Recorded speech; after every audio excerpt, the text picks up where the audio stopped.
Hola Comadres, welcome to another episode of Comadreando podcast. Today, I am with a very special guest. I am your host, Marcy, and my guest name is Victoria. I will let her introduce herself. Who are you? Hi, everybody. Saludos a todos. Well, my name is Vicky, Vicky Cepeda, and I am a mom. I'm a mom. I'm a, full-time employed corporate employee as well. But, as a matter of fact, my proudest accomplishment is being a mom. And I just happened to write a book, and I want to tell everyone about it. Amazing. So, the way that I connected with Victoria, we were not following each other on Instagram. I'm friends with Angie from Dominican Writers Association, and she sent me one of your posts about the book, about JJ and Frijolito, and she was like, I'm having a live with her on March 27th. She's also a Dominican mom, and she is raising a child with autism, and she's bringing awareness, and I was like, oh my God, let me follow her. So I started following your account. And then I asked Angie, I was like, do you think she'll come on the show to talk about the book and her experiences? And she's like, yeah, send her a message and see. So I decided to send you a message de fresca, and you said yes. Well, good. Perfecto. Me gusta fresqueando. Está bien. So today's topic is the importance of representation in literature with respect to autism awareness, especially in our communities of color. I feel like the common thread of this season has been representation and telling our stories. And the reason why the topic is always coming up is that we are doing the work right now of putting our stories out there and letting other families know, especially Latino families, that it's okay and it will be okay, even if it's not okay right now. So, especially after what happened this week with Ryan Gaynor, I feel that our stories need to be told more, especially as people of color, because a lot of the time the stories that are highlighted are not stories of the people that look like us or that sound like us. So tell us a little bit more about your profession. Sure.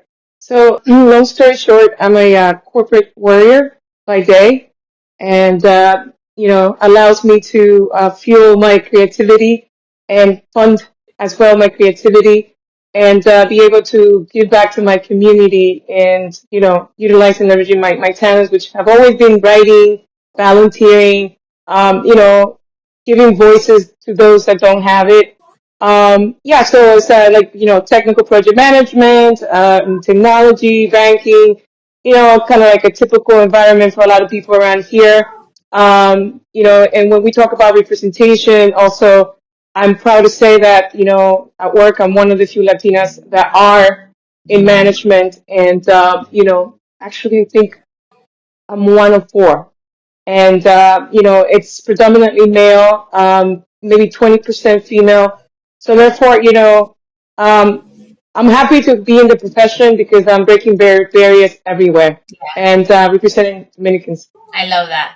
I was telling Vicky, when we were touching base before we decided to record the episode, was that we have that in common too. So I was in banking itself. I was in retail banking for a little bit. I did my stint of like 4 years, and then I burnt out and I decided to go back to school. But we have that in common as well. And the reason why I decided to go back to school is really my son's diagnosis, because I felt that in retail banking at that time, I didn't have the space or the time to spend time with my son. Yeah. Yes. So that was one of the biggest ones for me.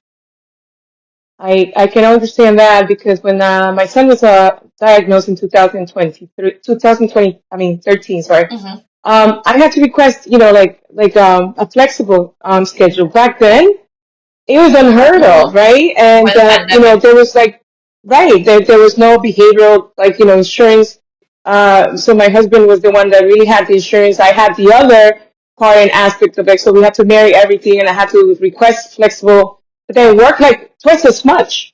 Take my son to therapy, come back, and work until late evenings with my son, in tow at home. So yes, girl, I totally, I actually commend you for finding a path out of this, kind of like a spinning wheel. Yeah.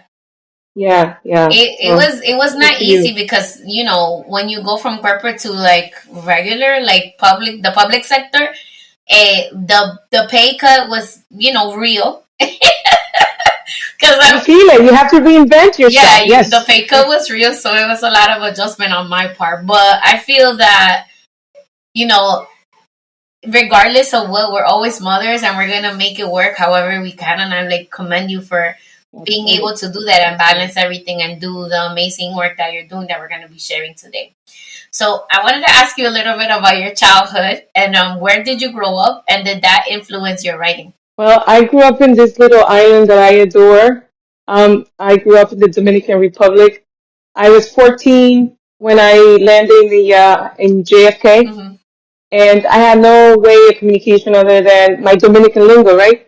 Which is very, very unique. Yeah. Um, and my recollection of my childhood was that my elders provided most of the care. My mom and my dad worked. And so I learned from them a lot about, financial management, responsibility, chores, tasks. I also had time to play. One of my grandmother, raised animals.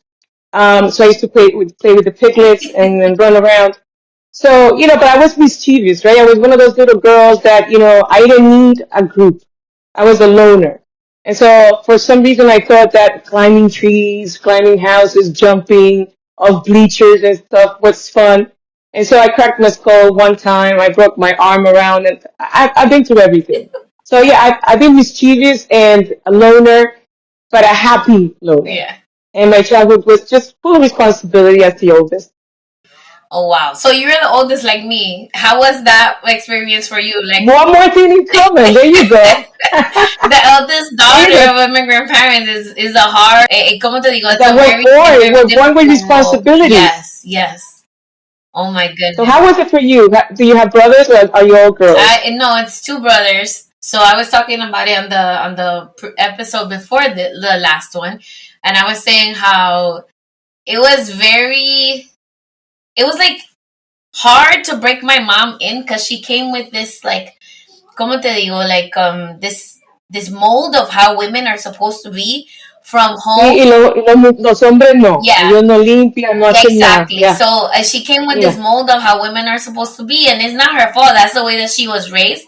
But Right. being like the cycle breaker, breaking generational curses, it's been a lot of work, and I have had to go to therapy to heal the people in my family that don't go to therapy. So like healing myself to That's a Dominican thing. They don't, therapy is not for them. yeah. So, like we have to reinvent that. Yeah. Yes. So going to therapy to heal, for the people in my family that don't go to therapy. So I've been that forerunner or like front person in doing all those things. But I wouldn't trade it for the world. I feel like it prepared me a lot for the things that we deal with as moms of children with Absolutely. autism. So Absolutely. I feel that was kind of like my mini training. Yeah, and it made you resilient. Yes. It made you resilient, and the perseverance of, being the oldest as well. It's like, we gotta break through everything. Yeah. Right? There's no precedence. Yeah. So we kind of like have to forge our path. And because we're used to that, we are unfazed by obstacles. It's true. So I just feel awesome that, we connected, because one of the things that helps, I guess, this kind of podcast is chemistry, right? And being able to kind of find things in common with people, and identify in each other, what is our common bond. Mm-hmm. And so that's part of like also my story, finding commonalities. Yeah. Yeah. Because a lot of the time we feel that, I don't know, there was a time that I felt very like, oh, I want to be this individual person, right? And I found so much solace and so much love in community, and finding those commonalities between me and other people has made such a difference. We're not supposed to be doing this life alone. We're supposed to have community. Our families came from communities, and that is in our ancestry. So like doing this like kind of like, oh, gung ho, I'm by myself and I'm doing all these things, that's not normal. We're supposed to be in community, and us doing this It's gonna work burn you now to out. heal it is so essential and so intrinsic, and it is true. Like if you continue this in people continue this individualistic thought, like they think that they're operating in a vacuum, it does burn you out. It burns you out, and it doesn't help us further our cause as a people. And also, by, opening up as well. Like, one of the challenges I have is that because I'm so busy, I haven't had the opportunity to be as social, right? Mm-hmm. Or maybe find you know, great people like you and shows that showcase common themes that I would find information, right? So when I started in this space, I had nothing. Mm. And when I saw what you're doing, I was very proud of it, first of Thank all. you. Congrats. And in your achievement to go for your master's, and take on this advocacy from an informed, perspective.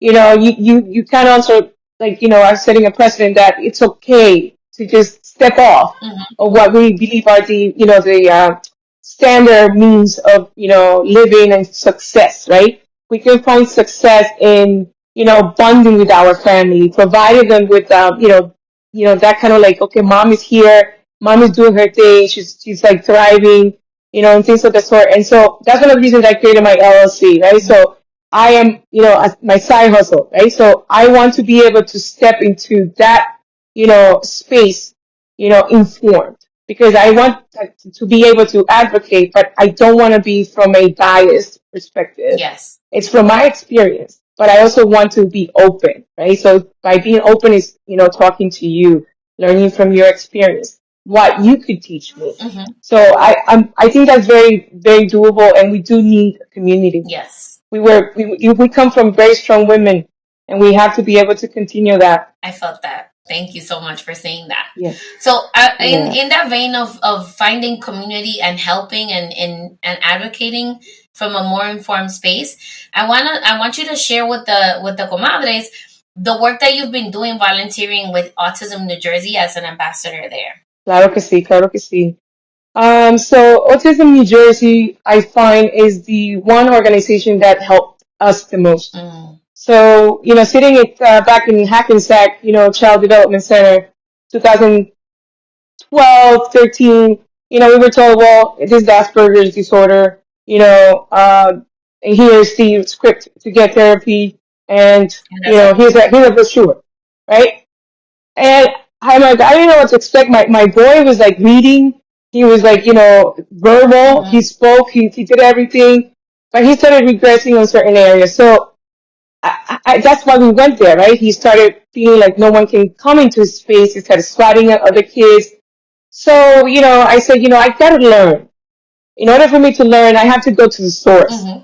And Autism New Jersey was the one organization that provided us the most, information in Spanish. Mm-hmm. So I can share with my parents. Mm-hmm. Because let's be realistic, for my parents, my mom was like, ese niño no tiene nada. Exactly. Déjate de eso. Mm-hmm. It's like, he'll outgrow, he'll be okay, you'll maybe, a little bit more structure. And I say, and she would be like, no, tú también mordías y tú también dabas cuando estabas chiquita, él igual que tú. So he's just like you.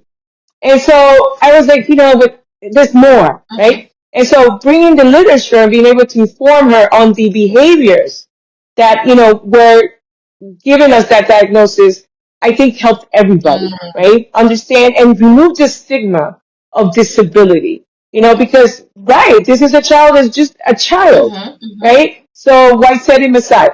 And the reason I volunteer and continue to volunteer is because Autism New Jersey, whenever I send somebody, anybody that needs help, they're there. Wow. They come through.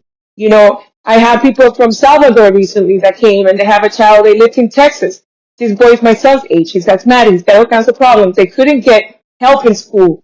I sent her to Autism New Jersey. Within what? I'm going to say a month and a half, there was a meeting in the school. And now they're working on his IEP. So what I'm saying is it's an art that comes through. So I'm proud to be, part of whatever they do, and especially during the ambassadorship month, which is April, as you know. Wow. I love that. So I actually, When my son was diagnosed back in 2008, people were like, "Oh no, you should move back to New York City." That's why I moved back. ¿Verdad? Yo estaba viviendo in New Mm-hmm. Jersey the whole time, and I had moved because we had just finished our lease in the Bronx, and I went to live in the Bronx. I did it for a year, and then I was like, "No way!" So I decided to move back to New Jersey. And once we got the diagnosis, I was actually working at the bank, and Mm-hmm. he started regressing, and I was like, "What's going on?" So I took him to be Right. evaluated. All the services were here in New York City, and people were like, "No, the early intervention in New York is so much better." And I was like, "Is it really though?"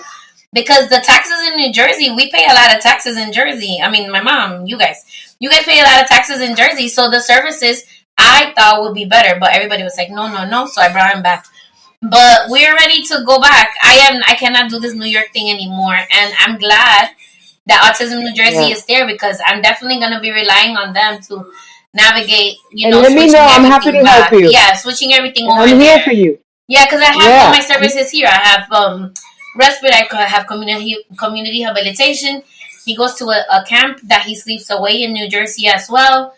He does all this stuff, and I want to be able to take all of those things and bring it over. And one thing that I did notice with a lot of parents is that when they switch from state to state, let's say they switch to improve the child's quality of life, because honestly, the quality of life here, yes, I make a good amount of money. However, the quality of life here is not. I feel like you get more for your money in New Jersey, if that makes any sense, and it's just better for me. I mean, the people that Hey, love I'm a New Jersey York, girl. if the people that I'm love a New blonde York, Jersey cool, girl. whatever. But I can't. I'm already 40. I can't do this like rat race I thing anymore. know. It's a I lot. know. Listen, Yeah. I think every family has an individual, support group, but it's also understanding what sets your children on the right path Mm-hmm. and the right means. And I find that, New Jersey, and this is documented, it's, they do rank top in healthcare They do. and in their investment in children in the public school system. It just depends where you land. You have to do your homework, right? Like everything, and that's one of the reasons why, my next move is always, very on purpose, right? I know this is middle school now. He needs this kind of network Mm-hmm. because he's mainstream. He doesn't have to do any special education. He has an accommodation. But it has to be a school network where he can go to a gifted and talented program where he has a behavioral, I can't even say it, behavioralist, I can say, Mm-hmm. and things of the sort. But I just feel like here we do have a little bit slower pace. Does that Yeah. make Yeah. sense? Of course. 100%. Especially with the news yesterday, they were like, "Oh, somebody got shot on the train." I'm like, "What? No way." You would think, I because know it's like, when I came from DR, I was it's what? Like, I scary. was 2 years old. I was two, not even two, like one and something. You would think that after all this time, I would be like, "Whoop, so de nada." I was so shocked, and I was like, "Oh no, I cannot do this." I know. And let me ask you something. Talking about, does your son like because it's like my son is mostly like, he's kind of like we can bring him everywhere. That's not a problem. But I understand that some children, are afraid of noise, large crowds and stuff like that. And I find like, that's one of the things about the city is noisy at times. And my son does better than me. I come back home and I need like to like go You're like, and go into I need to like a safe space. isolate. Yeah. Like I'm overwhelmed. I'm the one that's overwhelmed and No, overloaded. yeah, it's Yeah. stressful for me. He's so used to it. Like, he takes the train like nothing. I mean, it wasn't always the case, because when he was little, it was a Yeah. lot. But he Yeah. has gotten, I feel like a little bit more desensitized, and he actually likes taking the train. I am not such a fan Good. anymore, Good. but Yeah. if we do have to go somewhere on train or bus or whatever, he's okay with it. But he's a bougie Good. little boy. He tells me like when we're gonna take the train or the bus, he's like, "Can we take a taxi? Can we call Of it course. Uber?" They always want a taxi. They always want door to door. He's like, "Can we Oh, take it's an like, are we Uber?" walking? I know. Are we walking? I'm like, yeah. We're going to the city. So yeah, I totally sympathize, And what was I going to say? So your son is 14, right? So 15, you have a just teen. turned 15. He's 15, and he's Oh, the second year of high school. and how's that?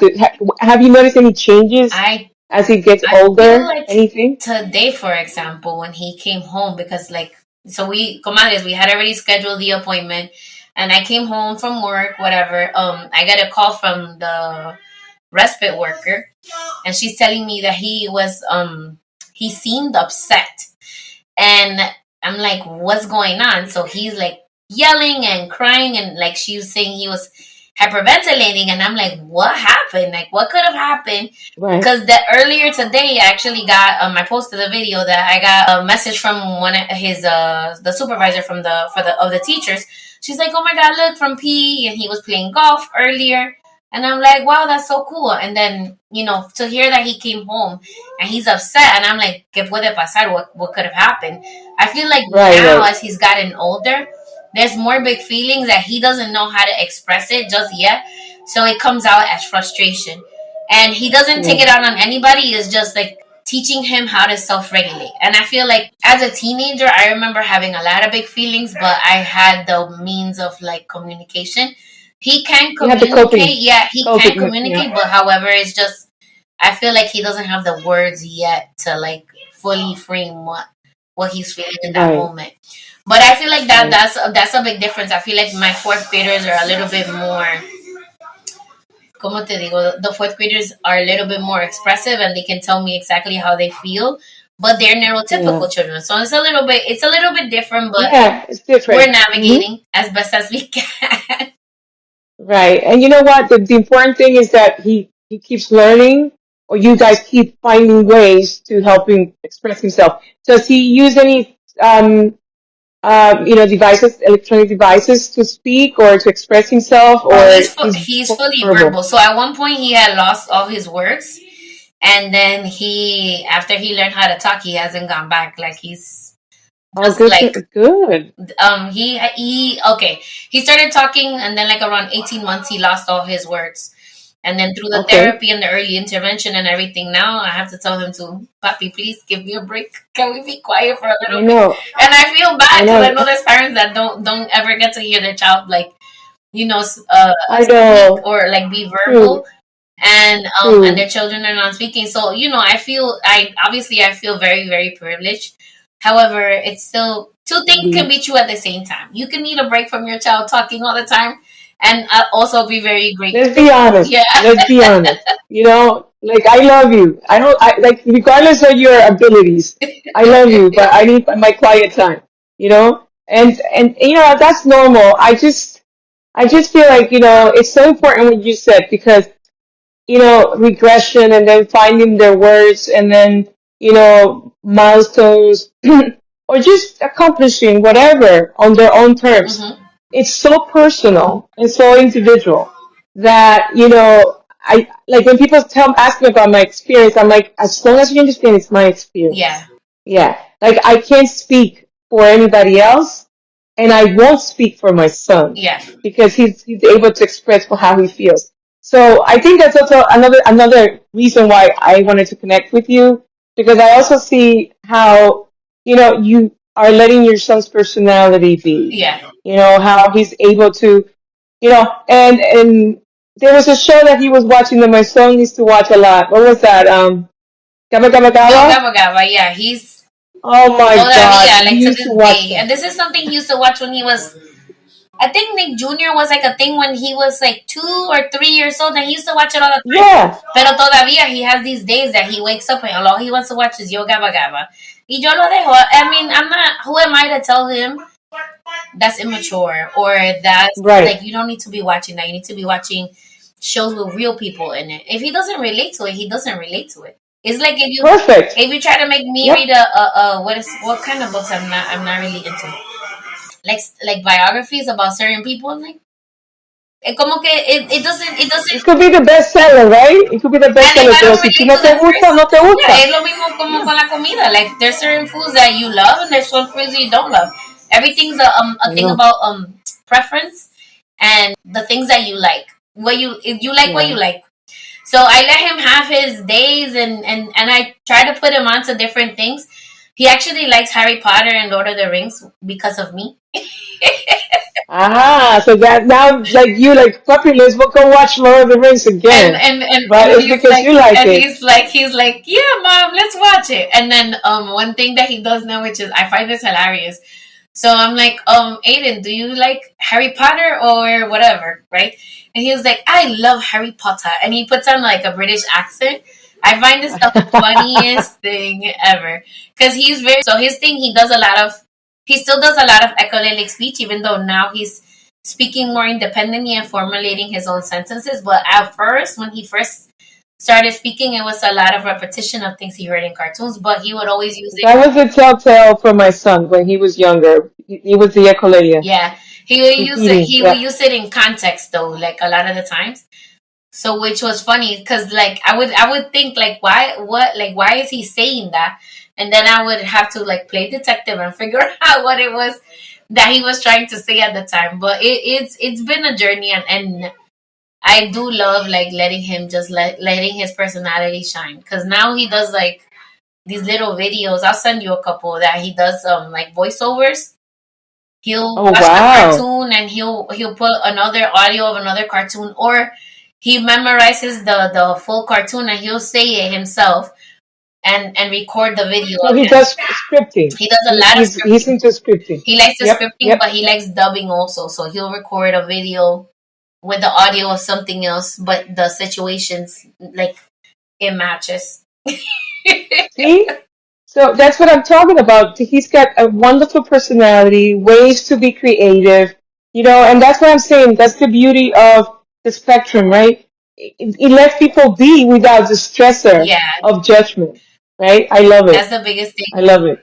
I love the work that you're doing, and the with Autism New Jersey. Actually, I can't wait to like connect with them and see like how we can collaborate as well, and although also like put other moms on because I feel I have a lot of comadres that are from Jersey, but they don't know about these type of community associations that they can work with as well. Right, right.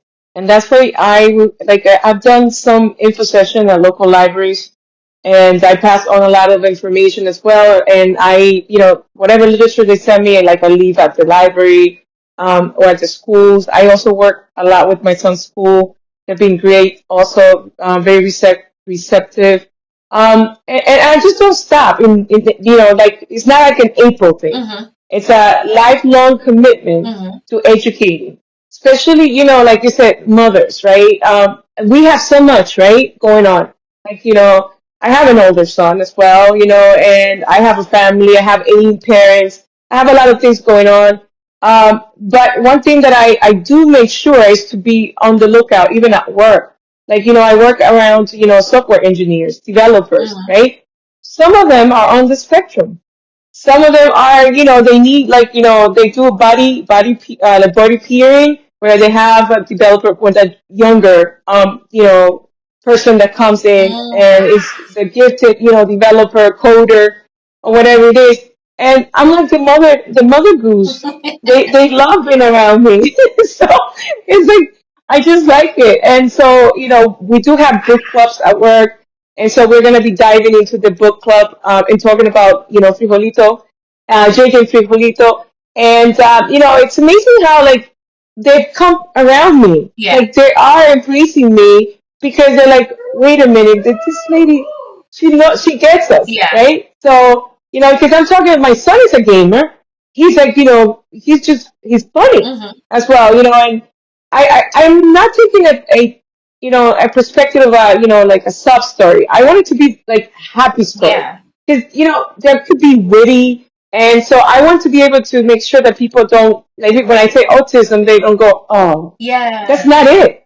That's not in my case. So that's my experience, and that's why I think it's good to volunteer so you can see the whole world out there, Mm-hmm. and count your blessings. One of my favorite things to do is that when I take him to activities, like really just talk to other moms and see what their Yeah. perspective is and like what their life is like because like you said, it's a spectrum. So not my experience and your experience is not the same as everybody else. And another thing that people I don't know, people, I feel like as humans, we try to just put everything into a little box and Yeah. just Yep. categorize something. And if it's not this, then no, it's not that.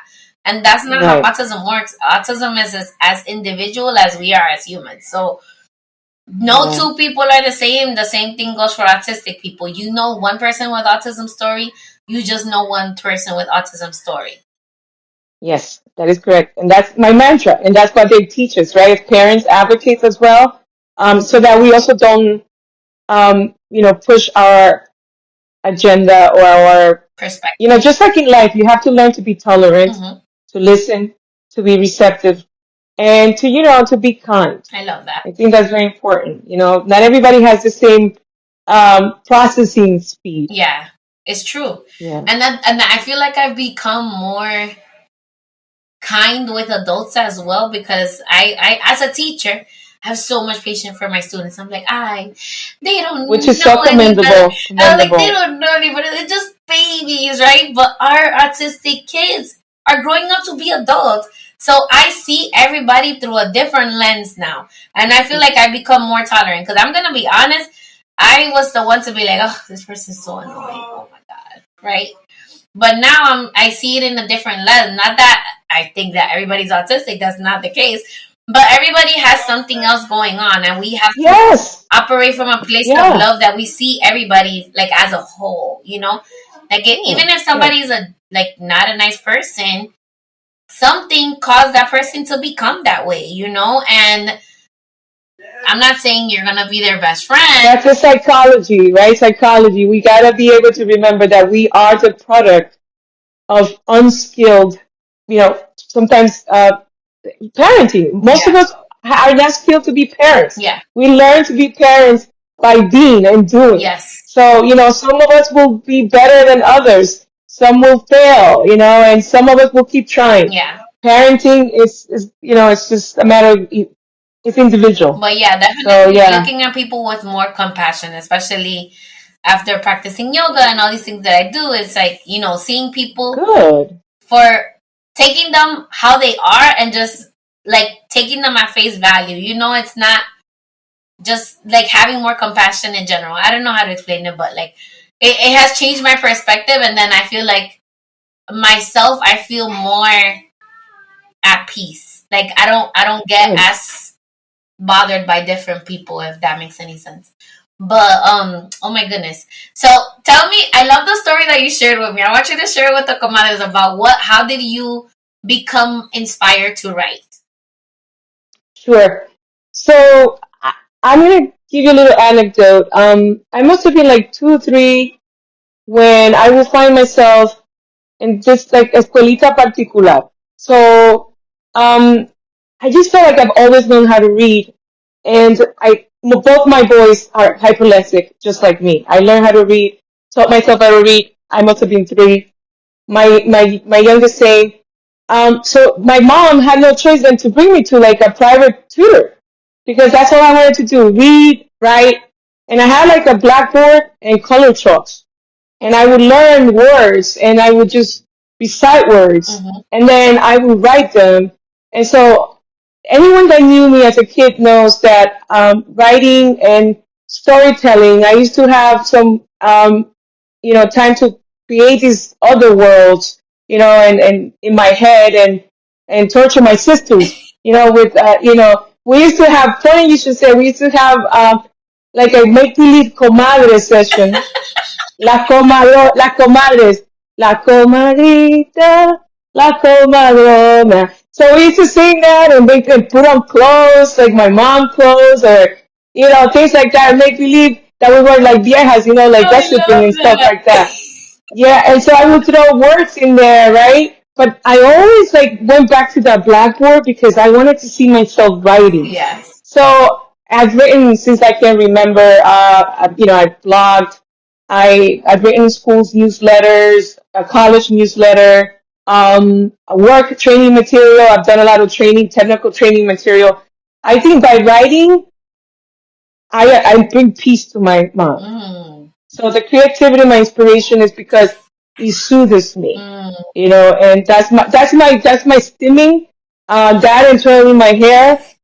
is what what helps me write. And the inspiration is totally my youngest son and his experience and his journey, and seeing how he's overcome all this stuff, and he's totally cool playing basketball, and he's just one of the Yeah, kids. I love it.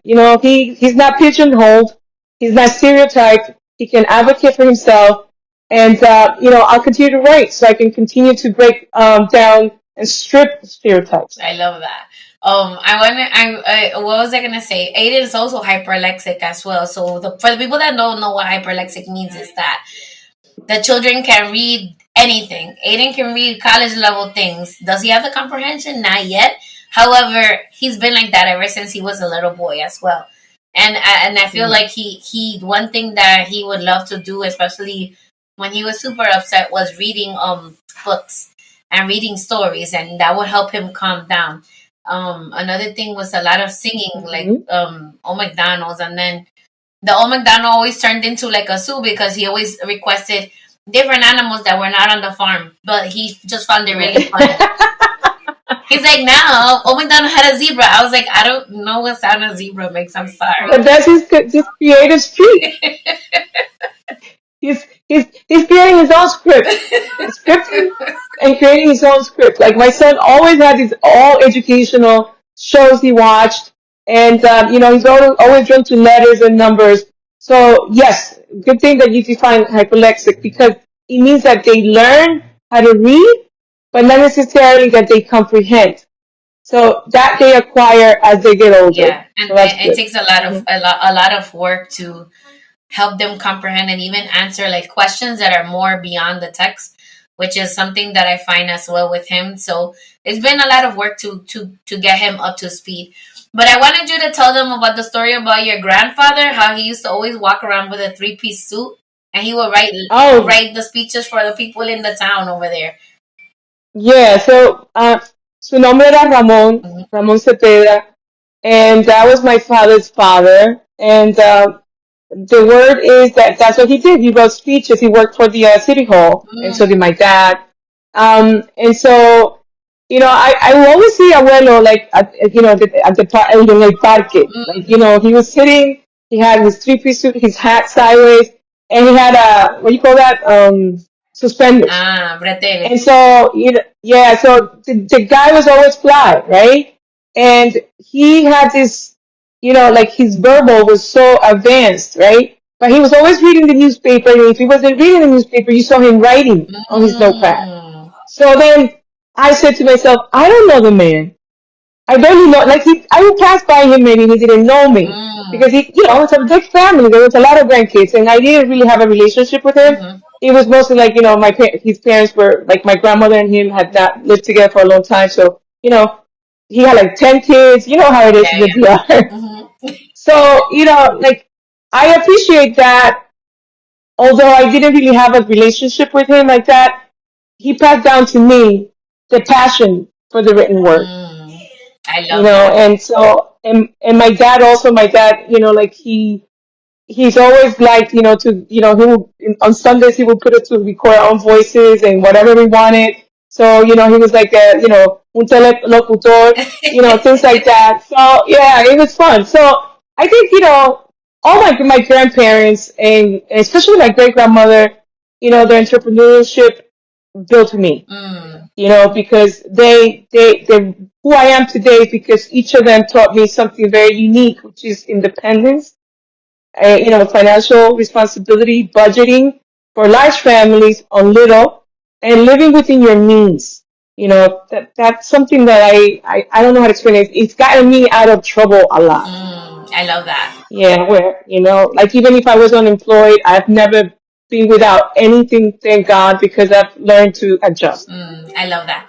So I was gonna ask you, you've written so much throughout your whole life. So what made you decide to write a children's book? I know you said that your son has inspired you so much and telling his story, but like what inspired JJ and Frijolito? Well, one thing I remember when I was a kid, I read Charlotte Web, And that book was about a mother and, most of these spiders that Mm-hmm. fled and left, right? And Wilbur the pig. And I identified because my grandmother raised pigs and piglets. And so ever since I was a little girl, animals helped me, like, cope Yeah. with things. And so I said, why not talk to young adults and children about the beautiful world of animals, right? So in the book, I have, the dog. I have, parakeet. You can't be it's Dominican without, sabe, el cotorro. And el gato, all that kind of stuff. And I think the reason I wrote it for young adults is because I also want um, young people to understand that we're all the same, Mm. and we have to start somewhere, right? And I think when you're like a preteen, Mm-hmm. it's where things get rough in middle school, Yes. and so people kids start bullying each other, Mm. right? So I said I'm gonna start with this book, and then I'm gonna do like chapter books. I had the great also opportunity to attend a virtual creative writing by my editor, Professora Elizio La Torre Lagares, who is a great writer as well. And so in that class, I said, you know what? I have to bring Frijolito out of the glaring screens on my computer because I started sharing it in the class, and he said, "This is great, right?" So in a way, Frijolito is also a labor of love and something that started years ago in his class. And so being able to conclude everything and reach young people, I think is important. So that's why I wrote it. I wanted to be able to reach young people, to be at that point in their lives when they can say, you know what, I can do better. Mm. I can be better. I don't have to exclude. I just have to embrace, people of all abilities. So that's why I wrote it. I love that. One thing that I do want to point out is that our kids are now born hating or disliking people that are different than them. Us as parents, especially when they're little and our children are neurotypical, if you find a child with a disability, even Aiden now, like he sometimes we're out and he sees somebody with a physical disability, he's like, "Mommy, what happened to their arm?" Right? So instead of Right. saying like, "No, don't look at them, don't say anything," I have him like Mm-hmm. speak to them because he's very curious. He's very Right. he's a very empathetic child. So having conversations, because the thing is, like, I feel like as parents a lot of the time we want to shield our children from the not so pleasant things of the world, but we actually create something like stigmas around certain things and certain Yeah. people. So it's, I feel like Yep. doing like writing books like this to expose our children is so important, especially the children that don't necessarily get that. That was my son in the background. That was awesome. So, especially children that don't get that at home, Yeah. creating inclusion via literature is so important. Yeah. Yeah. And one thing that I also want to just keep emphasizing is what you just said. We're not born with any bias at all, right? We acquire and then we mirror the adults in our lives and how they behave. And, and it's one of the reasons why, like for me growing up in a family, my family was not perfect, there's all kinds of problems. And like you were talking about, seeking therapy, if that's important. And I just wish that more people had the opportunity to have someone to help them Mm. at that, pivotal age, because it really makes or breaks you, right? If you are around people that are going to build you up Mm-hmm. and, can give you unconditional love, your chances of overcoming are so much higher, Mm. you know. But if you are surrounded by people that just give up and they just say, you know what, he's a crippled, God forbid, or he's autistic, things like I hear that all the time when kids are playing, and I just feel like how can we be raising children to be so Insensitive. insensitive, right? And then one thing I want to say is disabilities are not all, visual Yeah, visible. or something that we can perceive. Like I know that I've struggled all my life with, comprehension and things of the sort. And, no one will think about it because I always did great in school. Mm-hmm. So, but then if you see someone that has a physical disability, then they're saying, oh, he can't comprehend because he's disabled. Mm. We got to stop thinking like that. Yeah. Not all disabilities are visible. Mm-hmm. And another thing Yeah. is like, what is it? Non-speaking does not mean that they don't understand, that they can't, comprehend what's going Or on have around feelings. them, or that they don't have Yeah. feelings. So, one Yeah. thing that the teachers, they get a lot of teacher training, but there's other trainings about being wary about the way you express yourself about students. Not necessarily that Yeah. teachers are bad, it's just that we have all these biases, right, that we come in with. So we need to be more Yeah. cognizant about the ways that we express ourselves, especially when the children are non speaking. Because even though they're non speaking, they understand everything and they could read you like nobody's And business. then they'll mimic, right? So that's another thing, mimicking. That's very, very, frequently a trait of, young people, on the spectrum, mimicking, Mm-hmm. and sometimes it probably is not the best behavior. Mm-hmm. And so, all that. So we have to be sensitive. And this is where I am bringing the theme of commonalities, Mm-hmm. of common threads. We all have, you know, ways to, where we're flawed or where we are not doing something right. And so we have to be able to catch ourselves. But that's not just for people with disabilities. Mm-hmm. I think as a neurotypical person, I've made all those mistakes. And as I've gotten older, and become more sensitive, like you said before, I give people grace. I approach people. I want to learn. Mm-hmm. I want them to tell me. And so by, allowing our children also to experience, normalizing people with different abilities, I think is where we can succeed. I agree. We can, do it better. I love that. So, I was gonna ask you, do you remember I love asking this question. Do you remember the first time that you picked up a book and you felt like it was a mirror to your life or to your experience, or that you saw yourself Yes. somehow reflected in that book? So I can't say like 100%, but what I did actually have discovered is that, books like, Clap When You Land is one of my favorites. Anything Julia Alvarez, I like. Isabel Allende. I think any book that portrays strong women. Mm-hmm. For some reason, I'm drawn to family with conflict that know how to resolve conflict, and that conflict is resolved by uniting, women. Mm-hmm. And so, when I pick a book, it's mostly something that's like has some kind of historical component, but at the same time, I can relate to. And women that, like, I want to hear names, like, nombre de mujeres que yo conozco, Mm-hmm. Marcy, I don't know, names that we use, that sometimes, in more Anglo-Saxon environments you don't see or hear.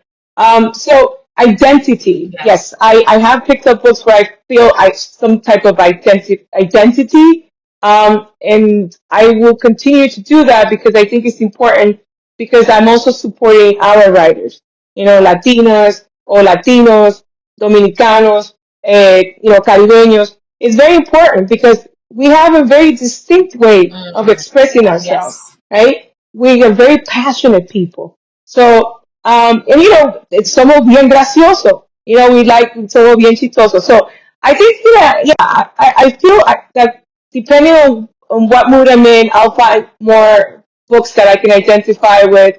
But some other times I don't find anything and I want to support, but I gotta be honest too. Maybe I can't. So, some, like, if you like Elizabeth Acevedo, I love her for like forever.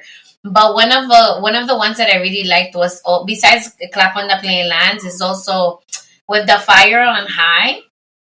Um, I haven't read that yet. it So mirrors very much like a, como say, like a Dominican New York perspective, and like she's the first of her family to travel abroad. It's a lot of nuances, and it's a very good young adult novel as well. But Oh, I want to try that one. yeah, I love her. Pero yeah, so you told me that the favorite book you've written thus far is JJ and Frijolito. The one that I've my favorite book. Mm-hmm.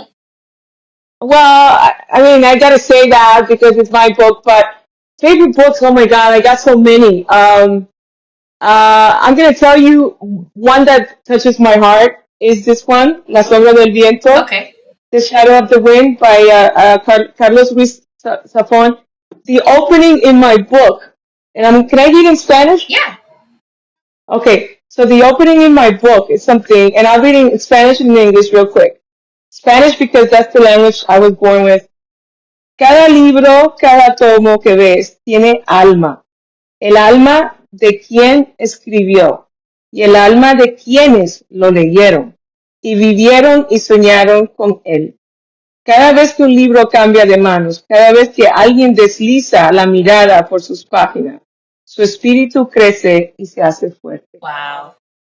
So I'll read that quickly in English for anyone that may need it, because this is very important to me. Identifying a book that touches your soul. So he says, every book, every volume you see here has a soul. The soul of the person who wrote it and of those who read it and lived and dreamed about it. Every time a book changes hands, every time someone runs his eyes down its pages, its spirit grows and strengthens. And this is a quote from La Sombra del Viento, or The Shadow of the Wind, as the young Daniel is taken to a library of forgotten books. Oh, wow. His father brings him there because Daniel is beginning to forget his mother who passed away. And so his father brings him to the bookstore and he says, pick a book, and he says, because as long as you remember the soul of who wrote it, or the soul of the person that touched you, you won't forget them. Wow. So that's called the Cemetery of the Forgotten Books. And so I just, that was my inspiration. So that's why Frijolito and JJ is one of my inspiration, because it also comes from that book that I just adore. And by the way, that's why I named my son Julian. Oh, because the main character's name is Julian. Yeah. I love that. So I wanted to ask you, what are there any new projects that are coming in 2024? So my project, Marcy, is to get the word out. I want to be able to, go to schools, read my book.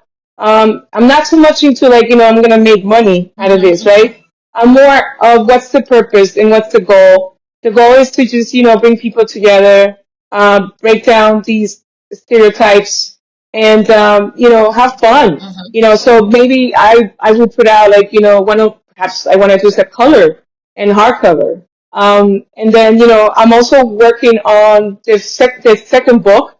I'm writing it and I'm receiving feedback from people. So what I'm doing is I'm asking whoever reads it to tell me anything. What would you like to see? What didn't I do right? Because obviously there's a lot of holes, right? So I want to be able to learn from this experience and come back stronger. So my project for 2024 is to grow, to take Frijolito places, and to, bring JJ into the world, because JJ is just any other child. I love that.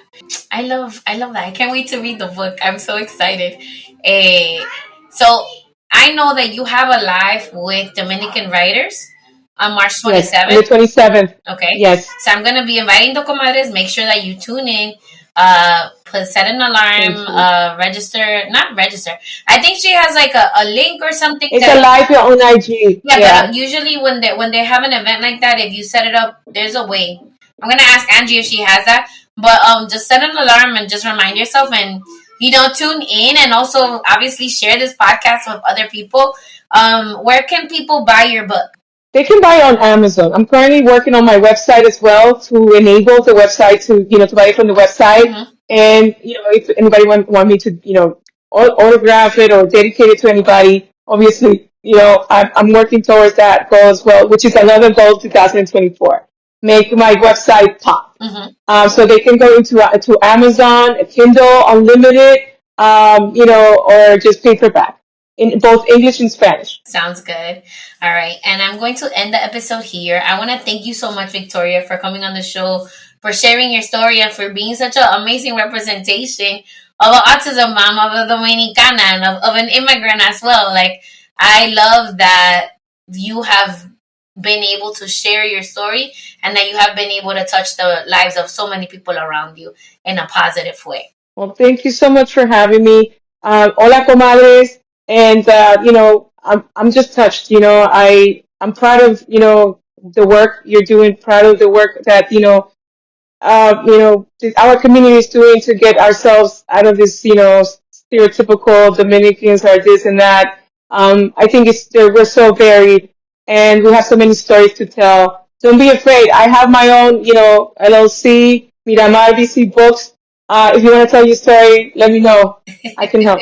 Perfect. All right, comadres, I'm going to end the episode how I usually end it, which is follow me at Comadreando Pod. And you can follow Victoria on Instagram. Can you please drop your handle, Victoria? 2 handles. It's JJ and Frijolito and Vic_713. Perfect. Okay, and if you have any questions for me or Vicky, please make sure to send me a Comadre-Gram via email at Marcy at Comadreandopod.com or slide up into my DMs. Please visit our website, www.comadreandopod.com, to read our latest blog posts, find out about future events, and get your official Comadre merch. Thank you for spending time with your comadres. Hello, comadre. Bye. Hey, comadre. Do you have a minute for comadre time?